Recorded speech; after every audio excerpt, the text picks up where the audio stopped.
In the last 2 videos I posted on my TikTok channel and my YouTube as well, I had mentioned a quote that I read in the book Wetiko. It was by another author. It wasn't by the author of Wetiko, but the quote read, "Evil is the price that we paid for freedom."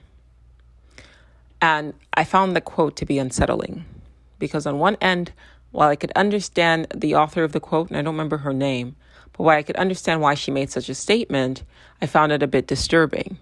Because if we paid the price, then why aren't we free? Right?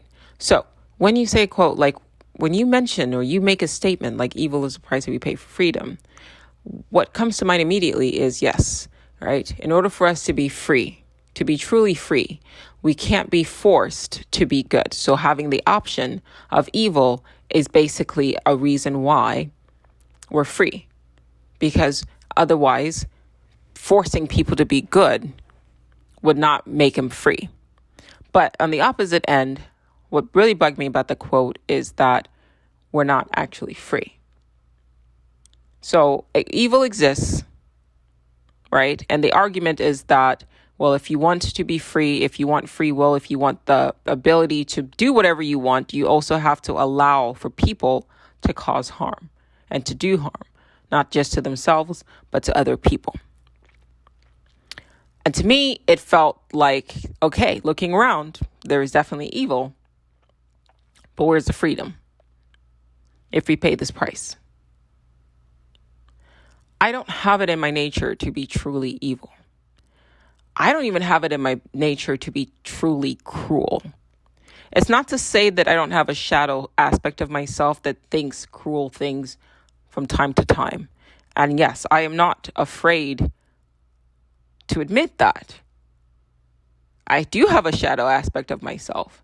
Sometimes I think when you talk about certain things, if you talk about spirituality, when you talk about consciousness, when you talk about even like science and quantum physics and things like that, people project this air of sainthood on you, right? They think that you're just a good person all the time and you're going to be nice. And sometimes when I say or make a statement such as, yes, sometimes I do want to be cruel, right? The thought or the idea to be cruel pops into my head, right? But I don't have the capacity for cruelty. People are sort of taken aback by the admission that I could even think such things, right? But why is that shocking? We all have a shadow.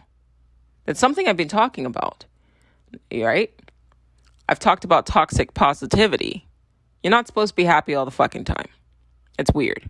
I've talked about depression. I'm not happy all the fucking time. It's life, right?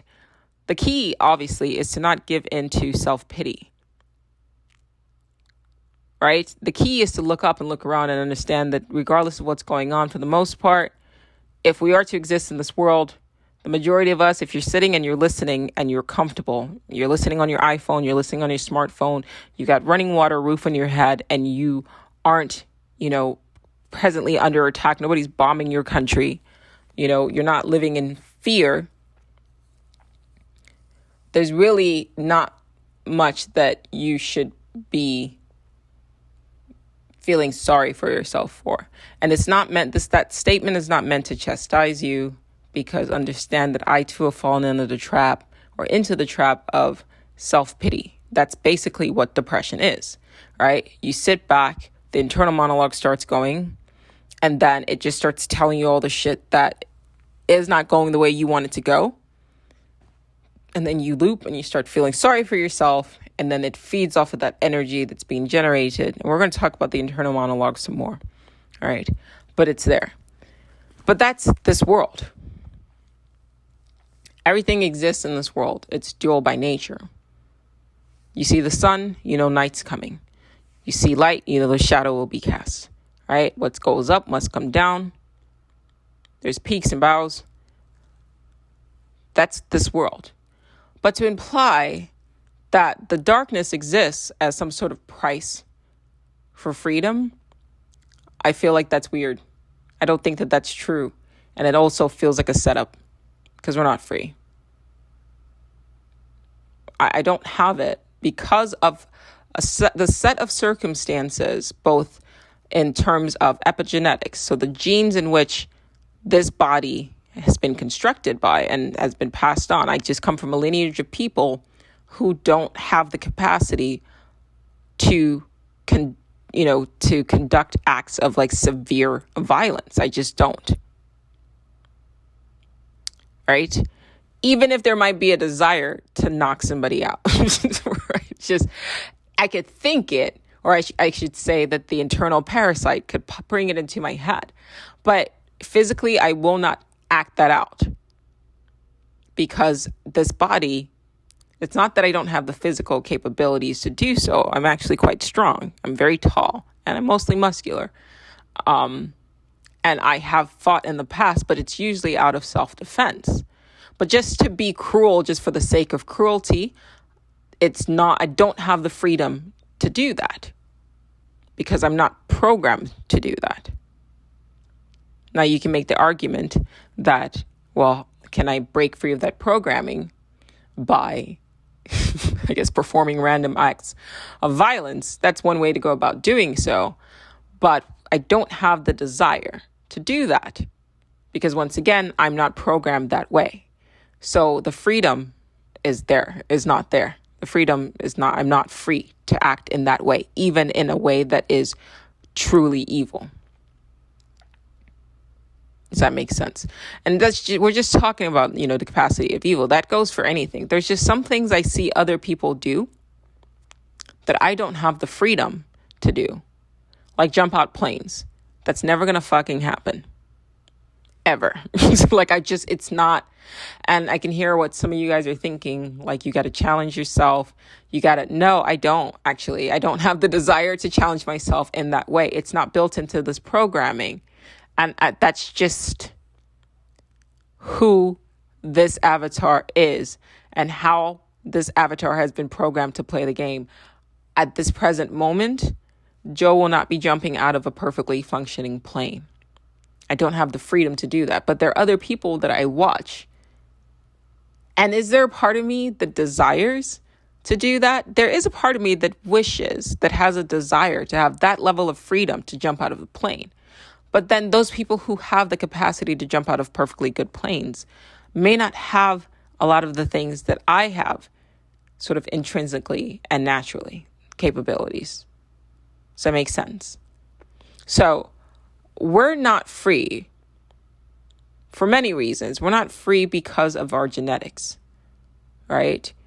Whatever actions, the cause and effect of the people who came before you, right? Look into epigenetics if this is the first time you're hearing about this, right? There's a book called It Didn't Start With You by Mark Wolin. Worth a read. But whatever actions and whatever apply to them, even if like they were, for example, exposed to traumatic events, you as an individual who may not have been exposed to any traumatic events could actually develop symptoms of post-traumatic stress disorder based on what people in your ancestry and your lineage and your family had experienced before your body even sort of manifested itself or was born into this reality. And that would be beyond your control. All right. There's things you can do after the fact once you bring, the shining light of attention to it. But for the most part, this is not pure freedom. Right. So that was the first point that I brought up, right? We are victims of caused, and victims is a heavy word. It's just, I can't think of the other word right now. But we are victims of pre-caused events that we had no control over. And so we experience the effects of it, right? And so we're not truly free in that regard. That's just one step.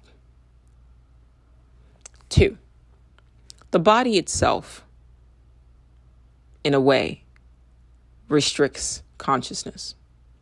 I just finished reading rereading One Mind by Larry Dossey, Dossey, worth a read.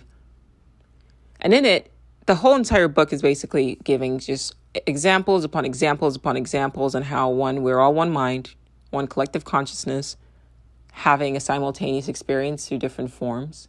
2, how we're all connected, on a non-corporeal level, and 3, how the body limits consciousness. That's basically its function. I talked about on the video something called sudden savant syndrome, where when the left anterior lobe, frontal lobe, is damaged, for some reason it keeps coming back to the left brain, but when the left anterior frontal lobe,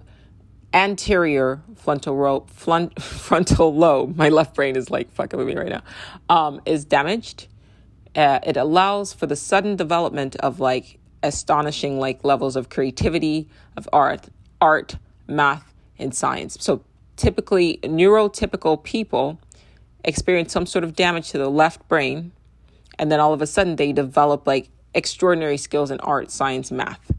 It's called sudden savant syndrome. So my take from that is that when their brain is damaged in a very specific way, it allows for what they already had access to but was restricted by the brain to flow through. Think about the brain as like a prison, right? In each sense. Think about the nervous system itself as a prison. And I'm not saying our reality is a prison. I just, for the sake, because I'm not going to force myself in any, I'm not going to put myself in any reality tunnel. We're going to keep an open mind, but let's just say that you have to think about the brain as a prison. It forces your consciousness to experience reality in a very particular set of, like in a very particular way, right? It forces you to see colors only, Roy G. Biv, right? That's all you're allowed to see, right? And you're only allowed to hear a particular wavelengths. Like think about the things that bees can see and even animals probably can see that you can't see, right? They say that like the visible spectrum, it's only like, was it 5%, if that, of what is actually out there. Your consciousness can see all of what is actually out there, as is continuously reported by people who've had near-death experiences. Although I'd make the argument that if they're leaving their body, then is it fair to call these things near-death experiences if their consciousness is leaving the body and their bodies have been declared essentially dead? Because a lot of people who report feeling and having access to like infinite knowledge and understanding and feeling oneness and wellness with all things, a lot of these people were also declared like brain dead and their hearts had stopped. So physically, they were dead. So should we call them near-death experiences if they've actually died? These are death experiences. Let's call them what it is. Let's call it death experiences. Because when you call something near-death experience, then there's a sort of a space there that forces the separation. But if you call it death experiences, then what that does is it opens your mind and lets you know that when you die, this is going to be your experience. So then it removes the fear of death, right? If everybody that is having a near-death experience is basically coming back reporting the same thing, that when they die, when they leave, when their consciousness exits the prison of the body and of the brain, they experience the feeling of oneness, a feeling of being sort of connected to everything, of having access to knowledge of everything. That's true freedom, by the way. By definition, right? To be unlimited and unrestricted, that is true freedom. And they're all reporting the same thing. I'm constantly mentioning books about near-death experiences. This is another one, One Mind by Larry Dossey. Okay? So if they're reporting when they die, they feel connection to everything. They feel like they have access to everything. They see things that they were incapable of perceiving while they were in their bodies. They can see loved ones. They can communicate with their lost loved ones. They have access to knowledge. The caveat there is that what they say is that they have access to knowledge that they didn't have while they were in the body. And I wanted to take a step further and say, no, they had access to knowledge that was restricted from them while they were in their body, restricted from them by their body. And that's the death experience. Let's call it the death experience. Let's not call it a near-death experience because they were physically dead. So they're coming back and they're coming back to tell us, hey, when we die, you are basically everywhere, everything, all at once. and you have access to every knowledge, to knowledge of things that you don't have access to while you're in physical form. That's a death experience. Now, if you phrase it, and because given the nature of this fucking world, right, if you phrase it in that way and you straight up call it this is a death experience, then it removes fear from death, right? So we're hesitant to call it that because we're conditioned to fear death. But I don't know how many books on this topic have to be written over and over again, and not by people who are just sort of like, la, la, la. Like, these are doctors writing these books. These are PhDs writing these books. These are learned individuals who dedicated years, decades to the study, to the collection of stories of people who've had these same experiences and have come back. And they're telling us, hey, shit's actually better once you die. And I just sometimes play with the idea. I sometimes think about the idea of, gosh, somewhere there's a parallel universe where people are not conditioned to fear death the way we are. In a mirror world, people know that death is not the end. It's actually a type of liberation from an imprisonment, from a confinement of an entity too big that the only thing that could constrain it is the human body and this internal monologue, whose purpose seems to be just to keep you down. There's a world out there where they know this. So when a person dies, rather than mourning, they're celebrating the way a chrysalis of a butterfly, once it cracks open and a butterfly is released, it goes, to freedom. And then there's a certain level of like joy. I don't want to say envy. I was thinking envy, but I think that's too much of a negative connotation. But there is a world out there when people do pass on. Maybe there's a celebration, right? You're finally free from this suit that feels 2 sizes too small. That's what the body is. Why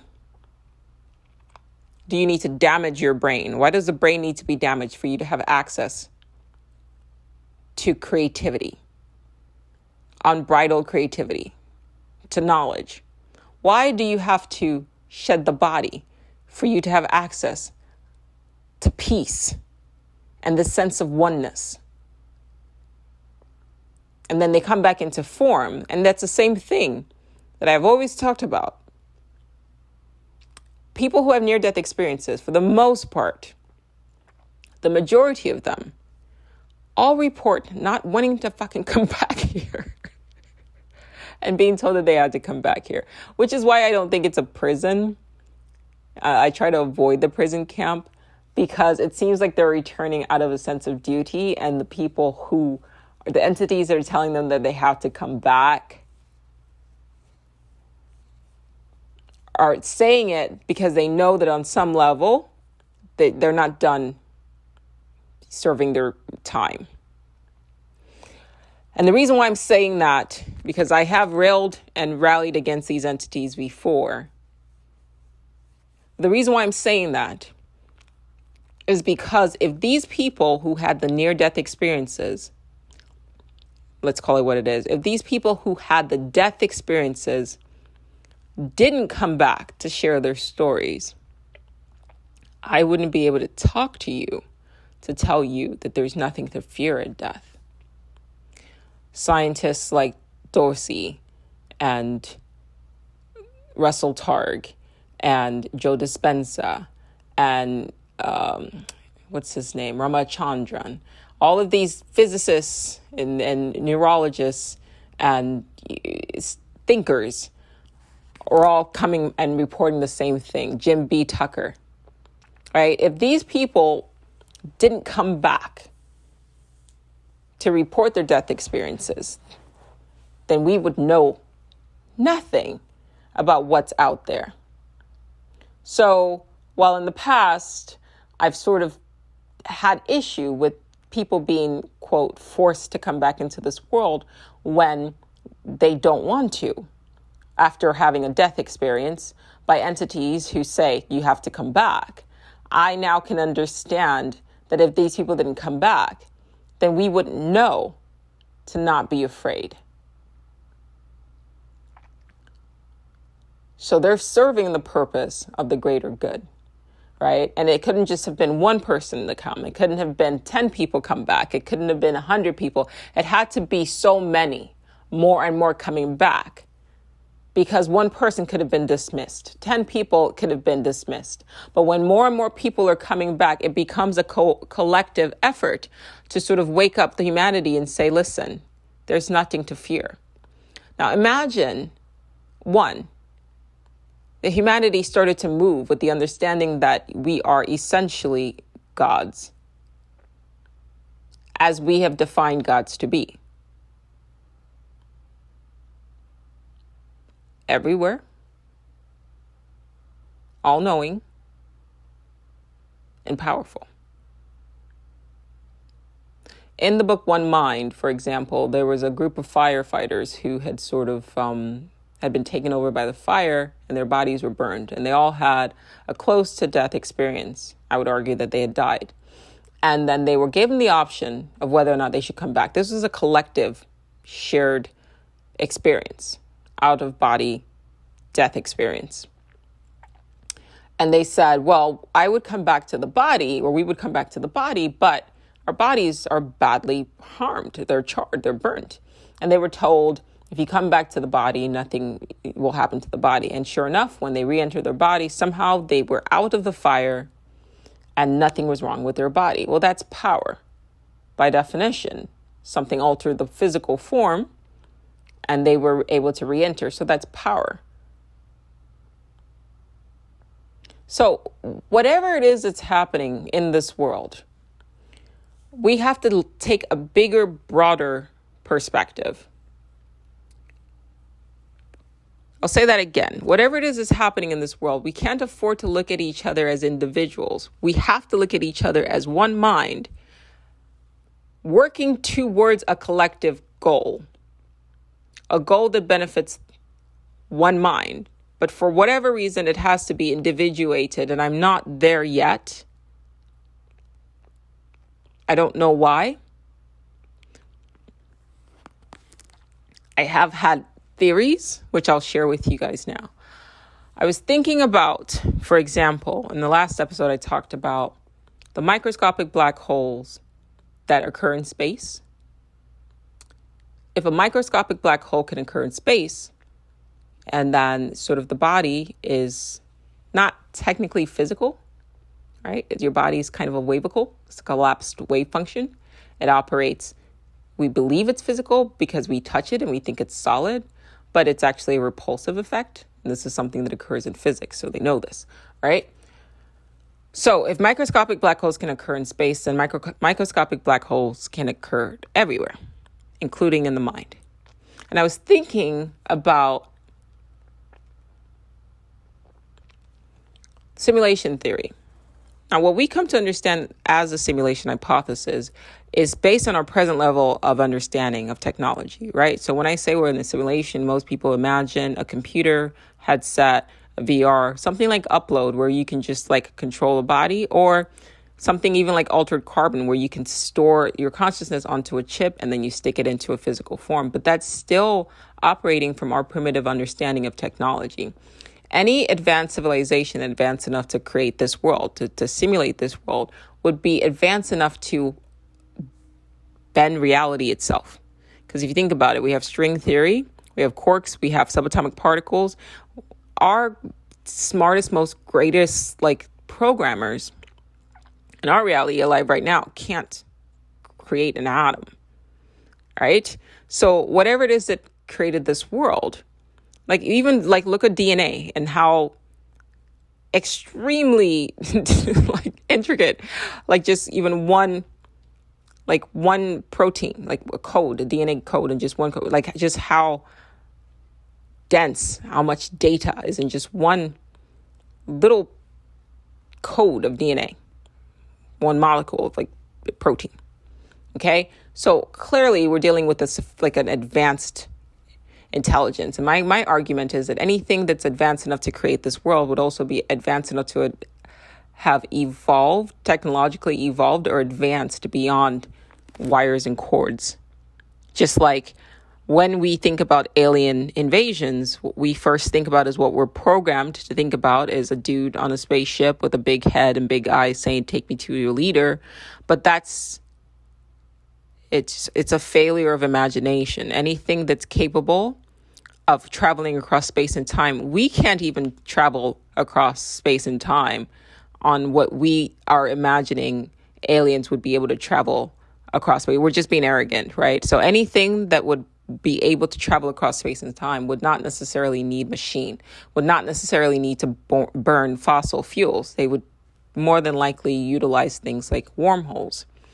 And they would more than likely have mapped out the entire multiverse. And they would more than likely hijack entire planets. And they would be able to turn whole planets, whole worlds, not even planets. Throw that word out because I don't like it. Whole dimensions. They would be able to hijack whole dimensions and turn the dimensions themselves into a simulation. That's God shit. Like that's like you have to think on that level. Like once again, what we see on TV, those are great. It's sci-fi, but it's still limited. You have to think big picture. You have to think multi-dimensional, not physical.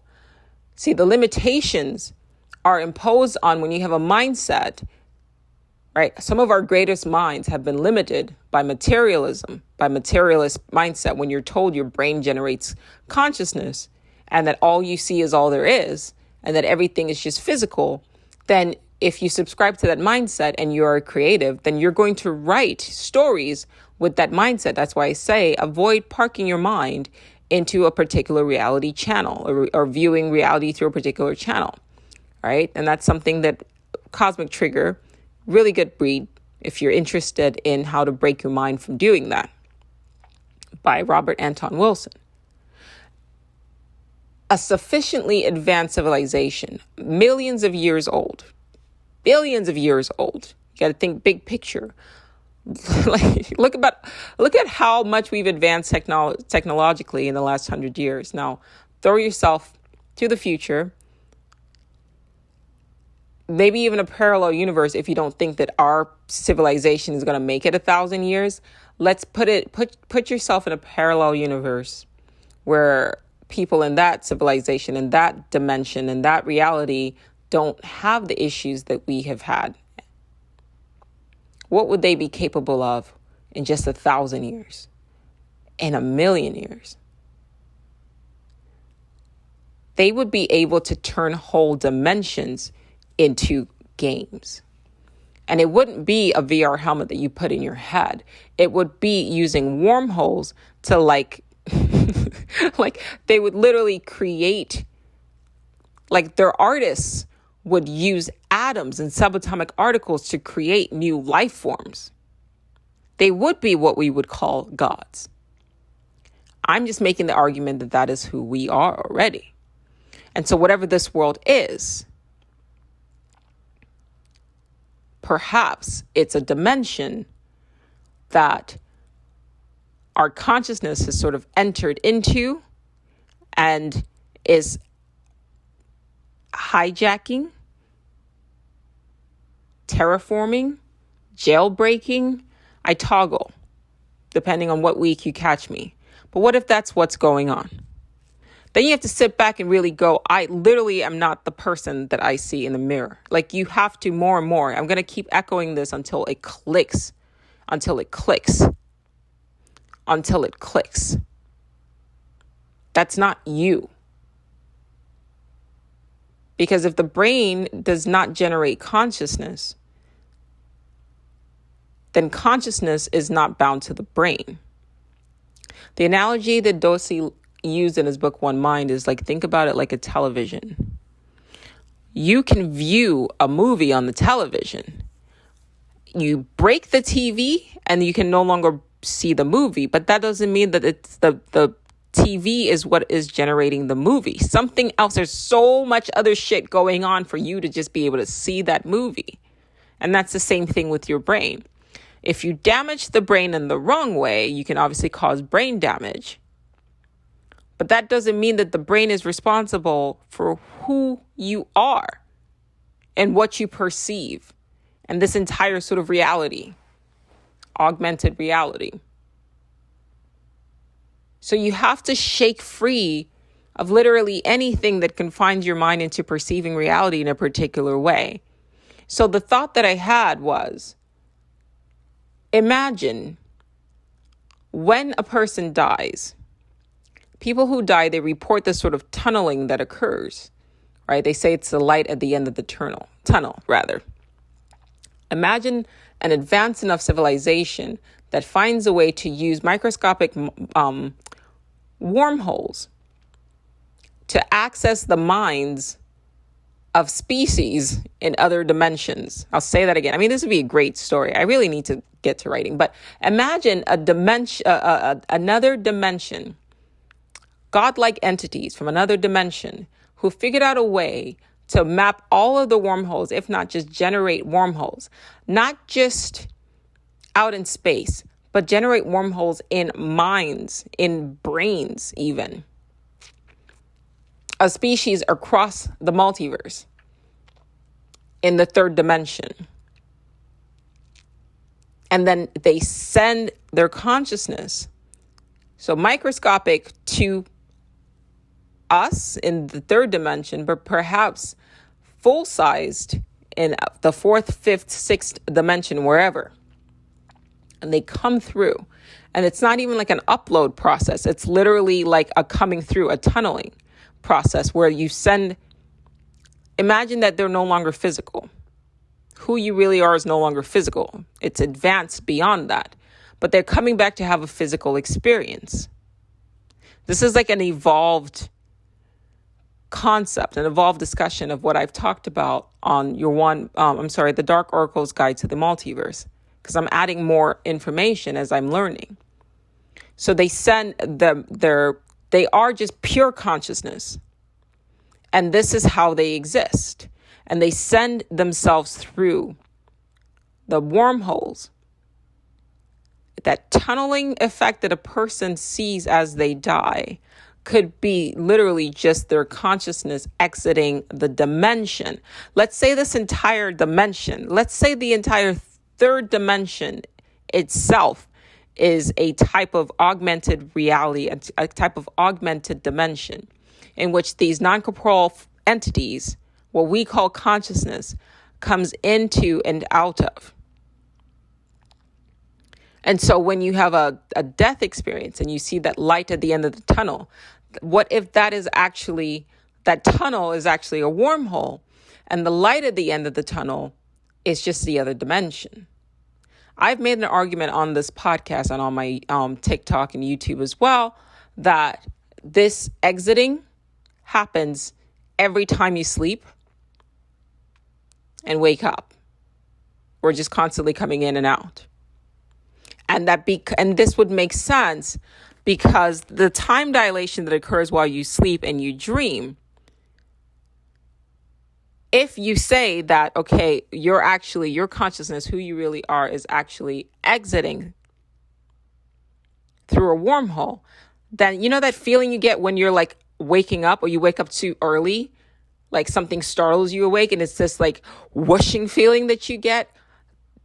What if it's literally just your consciousness, oh shit, I gotta come back, and it's just getting sucked into, just like you're just jumping in real quick. Like you're still connected, but you're doing whatever you're doing in other dimensions, and then, oops, shit, I gotta come back, and then you just jump back in. Now you're awake. If you take nothing else from this podcast, if you take nothing else from this episode, please understand, there's nothing to fear of death. The worst thing about death is that you're gonna miss the people that you've gotten to know, or the people who've gotten to know you will miss you. And the pain of missing the people that pass on, that's the worst part. But there's nothing happening to them, who they really are. It's just the form. And if such a species is capable of knowing all and creating wormholes in people's, in minds of species that they embody, which I think is what's going on, then at any point in time, you can re-enter into dimension literally at any point in time. And you can always just come back and play together again in 1985 or 1995 or, and it happens. I think legit, this could be closer to what's going on. It's not a computer game. We're thinking too small. It's like the whole dimensions themselves, the third dimension itself is a type of augmented simulation. You got to think bigger than what confines you. You have to think bigger than what you are confined to.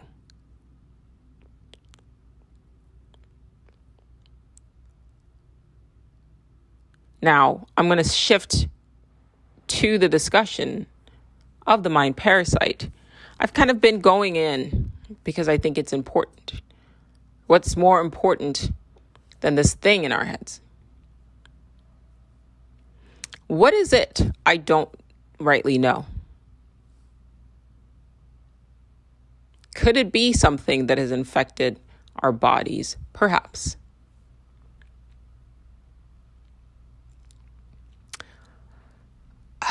Could it be that we are the invaders? I thought about that too. It just doesn't feel right. What I mean by that is the argument is, okay, if we are consciousness inhabiting form and we are a species of super intelligent sort of godlike beings, and we go into other dimensions and sort of hijack forms, and that's just what we do as a species, right? Then the voice in your head, that internal monologue, could literally be the actual psyche of the body that you're inhabiting. And I've referred to this world as an awareness training program.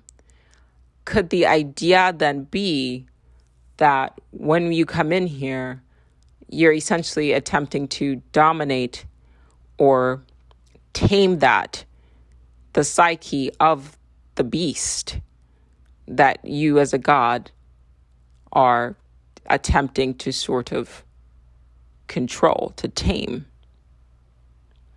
But the thing is, how do you relate to that then?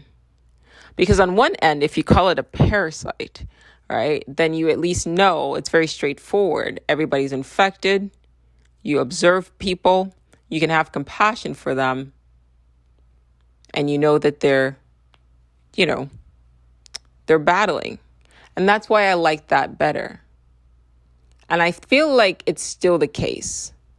Because in this world, right, everything does seem to exist dual.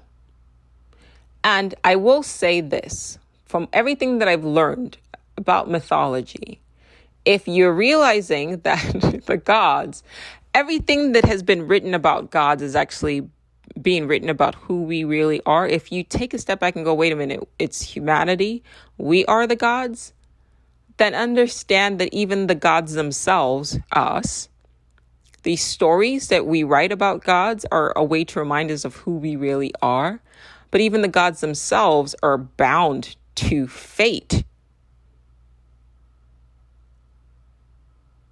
They are subject to fate, to exist in this reality, because this is it's a reality that binds, right? Everything is a sort of collapsed, right? So when you take something that exists as a probability and then you collapse it into a particle, which is what the third dimension is, then by collapsing it into something, then that's what it's supposed to be. Then that is, you're forcing it, you're imprisoning it into something being something fixed. And so in order to exist in this dimension as gods, you have to deal with the duality of things. And so part of what it is that if a god, or if there's one species of all-knowing light beings can come into this world and sort of inhabit form, then there always has to exist the darker. because that's just the nature of this dimension. They have to go together.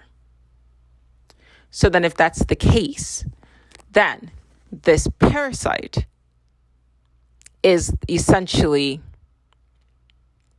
the shadow. It is essentially the shadow that in order for God to inhabit form, you have to deal with this. You just have to deal with it. And the key here is, in order for this world to be whatever it is that we need it to be, as a collective, as a one mind, we are working together towards sort of the mastery of this darkness. The subjugation of this darkness. The taming of this darkness. So in a sense, we're trying to tame this world.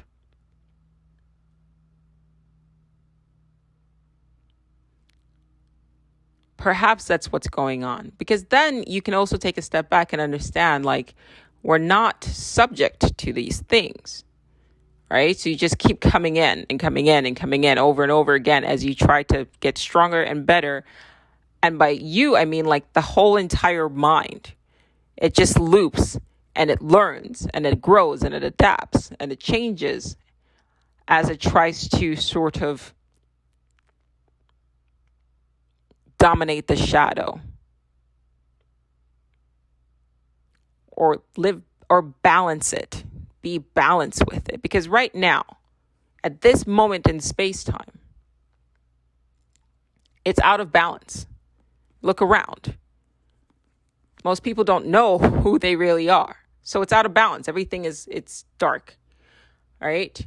So most human beings don't realize you're not human, you're gods. It's even sacrilegious to say that. And I have to be very mindful of that. But most people think that they're the form because that's how strong the shadow is. But at some point, it's got to flip. And at the very least, it has to, at the very least, balance itself out. Where it's not so left dominant. Right? Even if you look at it from a physical perspective, think about it. The left brain is where the amygdala and the internal monologue, right, is said to come from. But also even your left is, sinister. Like if you look up etymology of the left and sinister, it's all, everything having to do with the left kind of has this sort of like dark connotation to it, right? And then we say that a person is not in their right mind. It's speaking to something, that there's some sort of underlining understanding that the left part of the brain is what is responsible for what we would call a collective madness. And I feel like, for example, the fact that we live in a society that forces people to write with their right hand, because understand that the brain, it's cross-wired, right? So by writing with your right hand, you're strengthening the left brain. And this happens even in Nigeria. If you're born left-handed, you're forced to write with your right hand. You got to ask yourself, like, why? And I've had authors suggest, or I've read authors suggest that perhaps you do more things with your left hand so that your right brain can get a little bit more stimulation. Because right now we are left brain dominant. The whole society is skewed. It's off. Like if you look at a scale, shit's off to the left, like way down. So I'm not saying that it's best for us to flip it completely the opposite and move everything up to the right, because I don't think that that's the key, right? Because if you look around in nature, you get, 6 months of warmth and 6 months of cool. So you need that balance. I just think that humanity right now is just off balance. So can we bring ourselves to the center? Right? There's a reason why, for example, meditation works. Because you're constantly disconnecting from the left brain. When it's talking, now this is a very physical, non-sort of out there explanation, but when your left brain is talking and you're listening to it, every time you remove your focus from it, because that's what your left brain is responsible for, by the way. It's responsible for like that vocalization that you hear. Every time you remove your attention from it, you're sort of weakening it, right? You're breaking these very strong patterns that have been established through time, because we live in a society that conditioned you to believe that that voice in your head that's talking is actually you thinking. But it's not you thinking. It's an invasive thought. And so to call something invasive, the understanding there is that it is something other. You can't invade yourself. But we live in a society that teaches us that when you're listening to this voice, you are thinking, but you're not thinking, you are listening. And let us be very clear with that, because the more people realize that you sitting there and listening to this voice talk, whatever you want to call it, I still like to lean into the camp that it's definitely a parasite, because look at how it affects the body, right? But look, if you're going to, even in this reality, there are laws, there are rules, and even gods are subject to rules. Gods are subject to laws. If you're going to exist in this dimension, you have to grapple with the dark. Right? Everything requires work. And so I think that is our function then. If our function is to master the ability of being human, it's our function on this planet, to existing as humans, is to master awareness, is to basically break free of this spell, the God spell. Then part of that training is understanding that everything right now, if this is some sort of weird game that gods like to play, I don't know, okay? It seems like it, but everything right now is set up to get you so identified with form. But that's the challenge, is to begin to de-identify from form, detach from form. But the whole entire system from birth tells you, hey, that voice, that internal monologue, those images or whatever that are negative, whatever, that's you, but it's not you. You have psychiatrists that will tell you that's not you. And they're telling this to, quote, sane people, and they're calling it invasive thoughts. So then why are we still saying that that's you thinking? It's not you thinking, it's you listening to something invading.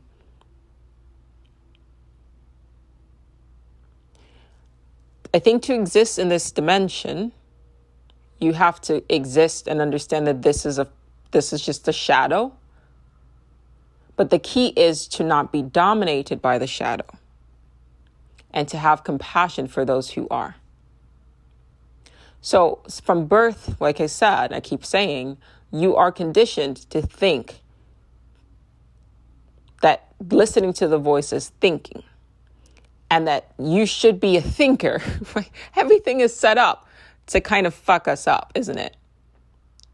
Right? So they tell you listening to this voice is actually thinking, but it's not. So then you're conditioned from a very young age to listen to this voice. And then you're feeding this thing your focused attention. And then you're essentially strengthening synapses and bonds and feeding this thing, which is then leaving you in a state of imbalance. So now throughout the day, I don't just meditate in the mornings and the evenings anymore. I now meditate throughout the day. And when I say meditate throughout the day, I'm not just sitting all day meditating. No, I'm constantly shining my light of conscious awareness every time I catch myself zoning out and, quote, thinking. I'm not actually thinking, right? What is actually thinking? You're not thinking. If it's you just listening to this thing talking shit, then that's not thinking. That's you listening to an invasive thought talking shit. Thinking is creative. Thinking is you, for example, saying, I'm going to write an email. What am I going to write? That is thinking. Thinking is something that is actually a creative act. It's you taking control of the left brain and then generating what you're going to write. That is a creative act.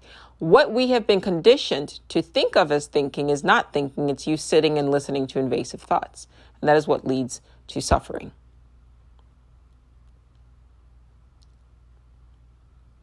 Right? Imagine being tortured in a place that is dual by nature, that could be heaven or hell, and you are God. So it's it's very fascinating, actually, when you take a step back and look at it all from a different perspective than what we've been conditioned to think. So throughout the day, I monitor not my thoughts. I monitor what I'm giving attention to. And the moment I catch myself listening, I disconnect. And you can absolutely reshape your brain, because that's what you're doing as a conscious. You are pure consciousness. And so you have to channel, right? You are pure consciousness. You are a non-corporeal being. You are consciousness. And so you are powerful.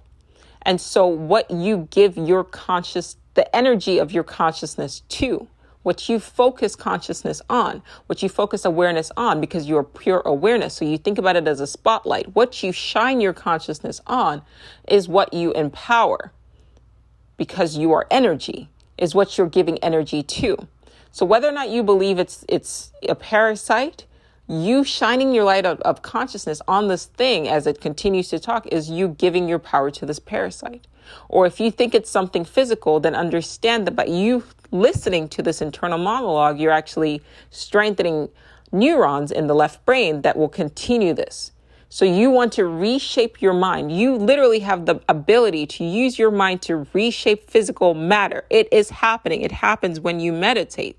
They have done sort of CAT scans on the brains of people who meditate, and you can see a physical change. So if you cannot sit there and tell me that your mind does not have the ability to shape matter, when you have people who are literally shaping their mind simply by shifting their focus and their energy of like consciousness away from the internal monologue and to whatever it is that they're doing in the present moment.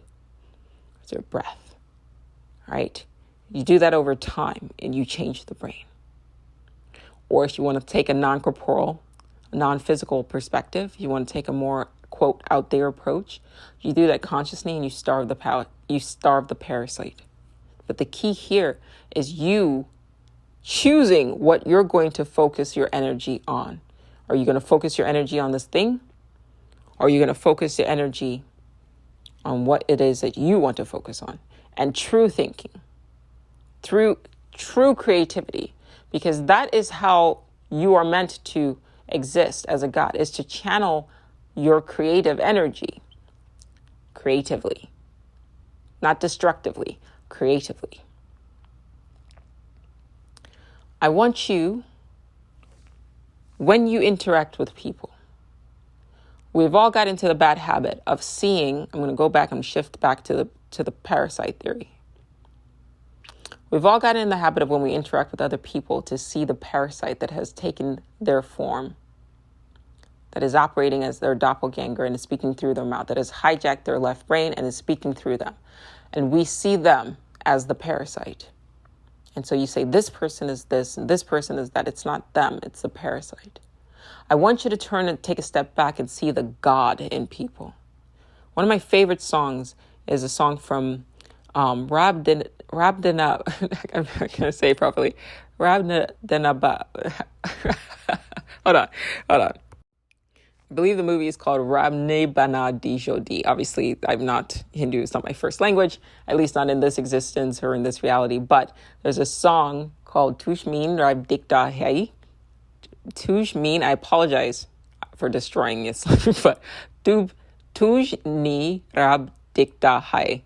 And it means I see the God in you. And I want you guys to get into the habit when you catch yourself talking about what this person is doing and you're focusing on the negative things that they're doing. Take a step back and realize it's not them. It's not them. You're not seeing the God in them. You're seeing the parasite that has kind of hijacked them and has taken over them. So have compassion. Have compassion. See the God in them. See that form. Remember I said at the beginning of this episode that when you have a death experience, your consciousness exits the body and sheds all of this. And it's just pure oneness, pure awareness, pure love. So then without the body, that is who they actually are. So any negative things that you are seeing this person sort of do or say, it's not actually them. So choose to see the God in them. Choose to see the God in them. And see how you feel. Because sometimes you get into interactions, you're interacting with people and they're just going off and it makes you feel compassion, like, man, like this thing has taken hold. They don't even know how wonderful they fucking are. They don't know who they really are. And this thing is really wearing them down. And you can then observe in silence, but in compassion. Because understand this, I said it, but it bears repeating until it clicks.